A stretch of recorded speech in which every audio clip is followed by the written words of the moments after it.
First, I started my trip in Pittsburgh International Airport. This is a plane that I took to the Cape Town International Airport. Cape Town is the second most populous urban area in South Africa. The city is famous for its harbor, for its natural setting in the Cape Floristic region, and for such well-known landmarks. Cape Town is a port city on South Africa's southwest coast on a peninsula between the imposing Table Mountain. After that, I went to the Castle of Good Hope in Cape Town. It is known for its spectacular scenery. It's the oldest existing colonial building in South Africa. What I did there was look at the buildings and watch the people. After that, I went to Camps Bay in Cape Town. Camps Bay is known for its fine white sand, natural rock swimming pool, and views of the 12 Apostles Mountains. What I did here was swim in the bay and walk along the sea. After that, I went to the Table Mountain. I took an aerial cable up there. The cable cars carry up to 65 passengers per trip. It's a flat-top mountain forming a prominent landmark overlooking the city of Cape Town. After that, I went to Two Oceans Aquarium. At this location, I got to look at many different things such as moon jelly, spiny starfish, longhorn cowfish, and Kinsella seahorse. Some things you can do here is diving in a certain part of the aquarium with animals, look at the things under a microscope, and go on a ride with penguins. After that, I went to the Kalahari Transfrontier Park in Botswana. It's a large wildlife preserve and conservation area. What I did there is go on a ride and look at all the animals they had there.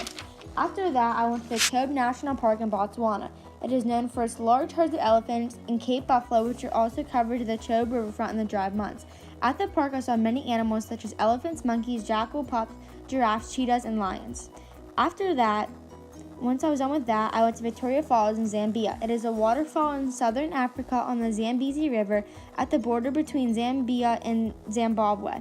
It has been described as one of the 7 natural wonders of the world. What I did there was look at the beautiful scenery and take many pictures. The sunset cruise in Zambia shows the backdrop of the Table Mountain and the Champions Peak. It was a very pretty attraction because you got to go on a boat ride while eating a dinner with the beautiful scenery. Once I was all done with that, I went to Devil's Pool in Zambia. The pool is 355 feet up. It's famous for being the world's largest waterfall in the world. When I came here, it was very exciting because I got to swim all the way up to the edge. After that, I went to Kabale National Park in Uganda. The park protects several well-studied communities of chimpanzees. When I was on this trip, I saw many different kinds of chimpanzees. I went to Nairobi in Kenya. Nairobi is the capital of Kenya, known for breeding endangered black rhinos and home to giraffes, zebras, and lions. While Nairobi is a very wealthy city, it also has a very poor part too.